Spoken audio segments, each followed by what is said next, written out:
Buenas tardes, hoy quería acercarles unas reflexiones unas reflexiones muy mías acerca del sistema de salud y lo que nos toca vivir hoy en el Alto Paraná, en esta cuarentena. Hoy cambiamos el lazo de la lactancia materna por un lazo blanco en apoyo al personal médico que está trabajando con toda la parte de coronavirus. Bueno, hacer mención un poco a esto, ¿verdad? La lucha de la salud pública y el personal de blanco por mejorar las condiciones de todo el país ya tiene muchos años, ¿verdad? Yo soy egresado de la Universidad Nacional de Asunción. Nosotros, desde que yo conozco el Hospital de Clínicas, viene afrontando esto. Mi padre también estuvo en luchas sindicales y luchas a favor de mejorar el sistema sanitario. Y, y bueno, en el Alto Paraná también lo vivimos, ¿verdad? En el Paraná, Alto Paraná, acá las manifestaciones exigiendo nuestros derechos son ya antiguas, ¿verdad? Y todas conocidas, ¿verdad? Este trabajo le titulé Una cama de terapia intensiva para mi ciudad. Bueno, nosotros en el Alto Paraná, para posicionarnos un poquito, yo soy pediatra, de esto puedo hablar, ¿verdad? Trabajé años en terapia intensiva también. Tenemos unos malos números con respecto, por ejemplo, a la mortalidad infantil. Esto es de mortalidad neonatal del año 2017, estadísticas vitales del ministerio, donde tenemos 12,2% por cada 1.000 nacidos vivos, que es una cifra altísima. Lo esperado es 1 a 2 aproximadamente, y a nivel país también estamos muy mal, ¿verdad?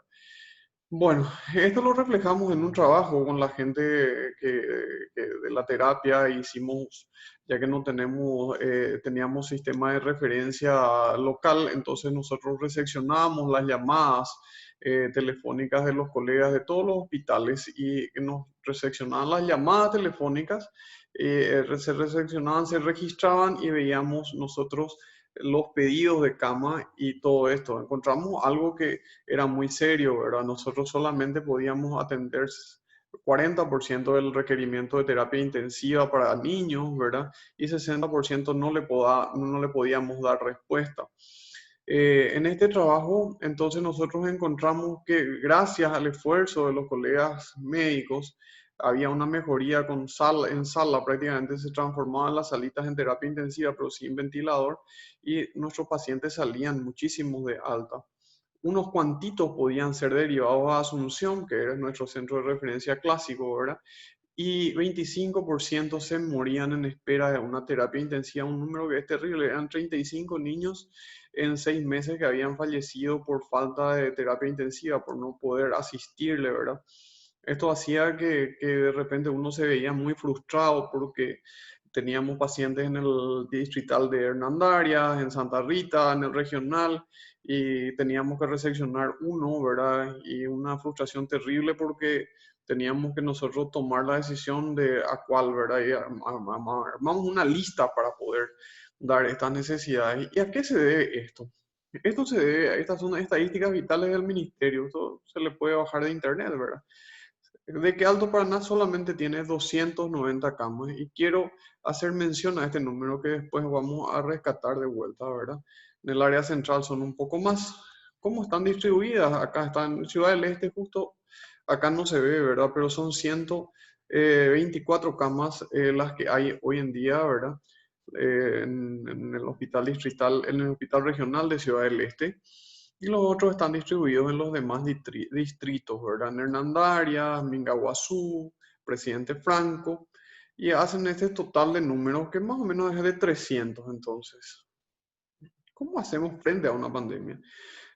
Yo quería presentar este trabajo que lo encontré, ¿verdad? Esto es de la revista Science.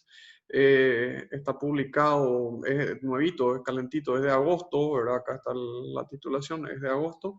Y es como el impacto que tiene sobre el sistema sanitario esta pandemia.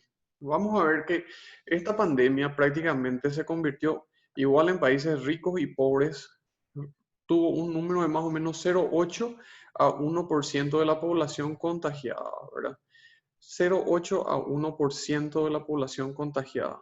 Por eso una de las recomendaciones era de más o menos preparar una a 2 camas de hospital, más o menos así, para contener esta pandemia. Entonces, en los países pobres teníamos 1.5 camas a 2 camas de hospital para toda la población, casos varios más COVID, ¿verdad? Y más o menos 5 a 7 camas de hospital para respiratorios y para otras patologías en los países que eran adinerados. Con respecto a esto, por ejemplo, tenemos que en los países de bajos ingresos económicos se preparó 1.5 camas de terapia intensiva por cada 100 camas de hospital. Y en los países con ingresos altos, bueno, se prepararon 3.5 camas aproximadamente según este esquema de terapia intensiva. Bueno, ¿dónde estamos nosotros? ¿Se acuerdan el 300 camas que nosotros tenemos para toda nuestra región? Nosotros en Alto Paraná somos aproximadamente 1 millón de habitantes, ¿verdad? Eso, todo Alto Paraná, ¿verdad? Entonces, para 1 millón de habitantes aproximadamente, si nos nivelamos por abajo para lo que la Organización Mundial de la Salud habla, nosotros tendríamos que tener 1.500 camas. Tenemos 300 camas. Y las de terapia intensiva tendrían que ser en relación a este número de camas 40 para atender las necesidades. Si nos nivelamos por arriba, deberían ser aproximadamente 5.000 camas ya para las patologías y más COVID, ¿verdad? Y más o menos 175 camas. Este es un número mágico mental que yo nomás hice, puedo estar equivocado, ¿verdad? Pero es aproximadamente esto, el requerimiento, ¿verdad?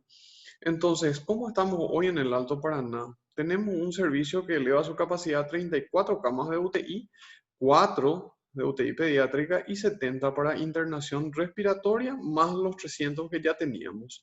Casi 400 camas. Igual el déficit es muy grande, ¿verdad?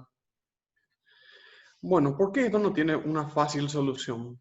Porque cuando se habla de sala de internado y de un hospital, y más todavía de una UTI, un sistema de terapia intensiva, nosotros nos vemos envueltos no en comprar respiradores nomás, sino el sistema sí, el sistema tecnológico es muy importante, pero tenemos un sistema organizativo del cual dependemos de un grupo de personas muy preparada que tiene que manejar todo esto y esto es lo que va a llevar a la seguridad del confort del paciente y a poder egresarlo posteriormente de la terapia. Nuestro hospital no puede estar en cualquier lado y nuestra terapia intensiva mucho menos. Tiene que tener una superficie que está, la Superintendencia de Salud regla esto, que tiene que tener más o menos 7 metros cuadrados por cama, tiene que tener un área hospitalaria de circulación que tiene que equivaler al 50% de la superficie, o sea, no, las camas no pueden estar hacinadas, todas encimadas, ¿verdad? Y el número de camas tiene que estar aislado. Las camas deben ser aisladas. Bueno, todo esto dentro de un esquema hospitalario. La terapia intensiva, por ejemplo, no es que puede estar fuera del hospital, vamos a construir una terapia intensiva aparte en el predio de X. No, no se puede. ¿Por qué? Porque necesita una estructura de soporte. La terapia intensiva necesita de tener cerca anestesiólogos, neurocirugía, hemoterapia, banco de sangre, radiología prácticamente con equipo portátil, porque hay procedimientos que se hacen como colocaciones de vías centrales, colocaciones de tubos de drenaje pleural, ecografía también, un equipo de ecografía dentro de la misma estructura de la terapia. Y cuando hablamos de coronavirus, hablamos también de que necesitamos tomografía, tiene que haber un tomógrafo. Y un laboratorio que esté dentro de la planta física también de la institución, porque hay muchas veces que el paciente está descompensado, entonces uno le toma una gasometría, por ejemplo, que son los gases en sangre, hace correcciones, electrolitos y todo eso. Después de las correcciones se vuelven a pedir todos los laboratorios para ver si eso está bien o mal, cómo va evolucionando. Entonces, endoscopía, cardiología, todo esto tiene que estar. Por eso hace que tiene que estar dentro de un hospital, ¿verdad? Esto más o menos es, siempre dicen, no, ya llegaron los respiradores. Los respiradores son parte del equipo. Como yo soy pediatra, cargué esto, pero una cama de hospital no es una cama que nosotros compramos Somier para acostarnos a dormir, sino tiene un montón de requisitos, ¿verdad? Y no son camas baratas. Lo mismo también que la parte de monitor, monitor para presión, de saturación de oxígeno y otras cosas se tienen necesariamente que tener dentro de esto, ¿verdad? Entonces vemos que aparte de la infraestructura necesitamos equipamiento. Y además del equipamiento hay que garantizar la logística de los suministros. Logística de suministros es que no falte ningún tipo eh, de aparatos, ningún tipo de insumos, antibióticos, oxígeno, medicamentos, todo esto y equipo de protección personal para los médicos que están trabajando dentro de esto, ¿verdad? Porque si no sería como comprar un auto y no comprarle el combustible, el aceite y todo lo que necesita, ¿verdad? Con cada paciente esto se renueva y cada paciente tiene que tener una tubuladura de respirador nueva y un montón de cosas. Bueno, pasemos a hablar un poquito de los recursos humanos. La medicina es un arte. Un médico de terapia intensiva no se hace en un día, es parte de un proceso, ese proceso es muy largo, por eso son muy pocos los que hacen esa especialidad. Y estos médicos están otra vez reglados, vamos a tener que tener un jefe de guardia y los médicos de guardia, sucesivamente, ¿verdad? Personal de enfermería, jefe de enfermería, recursos humanos, kinesiología, también personal de limpieza. Con respecto al personal de limpieza es una parte muy importante y tiene que estar tan preparada que como cualquier otro peldaño dentro de lo que es la terapia intensiva, porque van a trabajar con los pacientes contaminados. Entonces la higiene de esos pacientes y al tocar ese paciente y la unidad deben tener todo un proceso técnico para no contaminarse ellos, no contaminarse a su familia, no contaminar al paciente que está dejando la cama y contaminarlo al nuevo que entra también, ¿verdad? Tenemos que tener una parte administrativa que se lleve los números y los registros de todo lo que pasa dentro de la terapia, porque hay cuestiones médico-legales también afines a esto. Y también la parte farmacéutica, que la terapia intensiva y los hospitales, las urgencias requieren de una farmacia que esté dentro mismo del lugar a donde estamos trabajando con estos pacientes. ¿Por qué? Porque muchas veces viene un paciente delicado en paro o hay un paro y nosotros no podemos recurrir a una terapia, a una farmacia que esté muy alejada de eso, sino que los medicamentos tienen que estar en el momento y en el lugar. Bueno, con respecto a los recursos humanos, otra vez vamos a hablar un poquito, ¿verdad? Con respecto a esto, ¿verdad? Entonces, nosotros si vamos a partir de un médico, medicina se estudia, son 6 años prácticamente de carrera, más un año de internado, más una troncal que puede ser clínica médica, porque nos estamos refiriendo a cama de coronavirus, ¿verdad? Después más terapia, 3 años, otra vez hacen un total de 13 años para tener un médico formado. Misma cosa con los recursos de enfermería. Las enfermeras tienen que hacer especializaciones o rotaciones o estar en formación dentro de la terapia y para tener un ritmo de terapia intensiva necesitan prácticamente 7 años de formación. ¿Por qué todo esto? Porque nuestro paciente no es un COVID, no es un coronavirus, sino es cuando se acuesta en la cama de la terapia intensiva, es un montón de cosas. Muchas veces puede tener lesiones neurológicas, muchas veces ser hipertenso, diabético, cardiópata, y a esto se sume todo lo que nosotros le hacemos en la terapia, que es colocar tubo, está unido a una fuente de oxígeno, está sedado, no puede valerse por sí mismo, o sea, nosotros tenemos que ser todo en este paciente y no tenemos que verle como una patología, sino como un con compleja amalgama de situaciones que nosotros tenemos que estar viendo. Bueno, con respecto a lo que es el sistema organizativo de un hospital y de una terapia o un sistema sanitario, nuestro sistema sanitario infelizmente todavía es centralizado, ¿verdad? O sea, todo va a Asunción, pero esto lo quiero trasladar solamente a la terapia intensiva. Tiene que ser así, ¿verdad? O sea, dinámico, interactivo, ya no como una primera línea, una segunda línea, como también escucho mucho hablar en la radio, por eso hice este video, ¿verdad?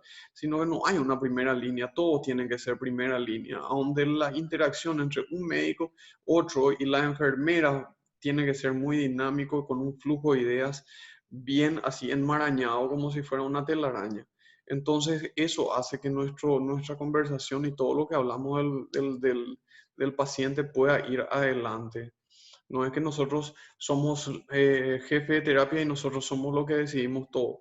Cada médico tiene que tener el poder, la decisión de realizar todos los procedimientos en el momento que es indicado. Entonces, tenemos que dejar de ver lo que es una terapia intensiva, así como comprar una jaula de oro, ¿sí? Y valorar muchísimo al personal que está ahí, que somos los canarios, vamos a decirle, ¿verdad? Una expresión que usted dice, ahora con la plata podemos comprar hasta jaulas de oro, ¿verdad? Pero los canarios son difíciles de conseguir. O sea, hago mucho énfasis en el recurso humano, porque no es un recurso humano fácil de conseguir. Somos producto de formación de años de carrera universitaria, por eso es muy complejo y bueno, construir estructuras, todo eso deberíamos de ir planificando, pero yo creo que para esta pandemia no llegamos. Entonces, mis conclusiones son, el sistema de salud en nuestra región y a nivel país no se encuentra en condiciones de soportar una pandemia. Debe ser adecuado, pero esto va a llevar un proceso muy largo y complejo que tenemos que empezarlo gracias a esta pandemia hoy para poder tener instalaciones adecuadas el día de mañana y poder estar orgullosos de nuestro sistema de salud. No nos queda de otra, así como dice el ministro, de cumplir ciertas medidas, ¿verdad? Entonces, mis recomendaciones así van, así bien, no tenemos tiempo para unir estas cosas tan complejas para dar soporte a muchos pacientes enfermos. Nos faltan muchas camas, nos faltan muchas cosas. Hay que hacerle caso a las recomendaciones del ministerio, que son cuando uno tose o estornuda, cubrirse, usar tapabocas, distanciamiento social. Y si tiene fiebre, tos o dificultad respiratoria, creemos que está con coronavirus, tiene escalofrío, fatiga, hay que comunicar, quedarse en la casa, hacer el diagnóstico y hacer el seguimiento, ¿verdad? Eh, Todo esto va a consideración de que nosotros como conclusión también les digo, estamos muy acertadas las medidas del ministro en su momento de tratar de bordear la tormenta, porque si nosotros nos llega a agarrar el ojo de esta tormenta, no tenemos sistema de salud, que no es responsabilidad en este momento de nuestros compañeros que están en dichos cargos, sino es una herencia trágica de mal año y de años malas gestiones a nivel de salud y a nivel de gobierno, con un abandono total para nuestra región, Alto Paraná, ¿verdad? Entonces, vamos a tratar de cuidarnos entre todos y esto puede llegar a ser largo, puede llegar a ser tedioso, pero si todos cumplimos las medidas de higiene y recomendaciones del ministerio, entonces ya es suficiente. Uno puede plaguearse por todo lo que quiera, de que comieron la plata, de que son corruptos, pero eso no exime a dejar de usar tapabocas y tener todas las medidas sanitarias que puedan hacer que nosotros estemos sanos y todos nuestros seres queridos.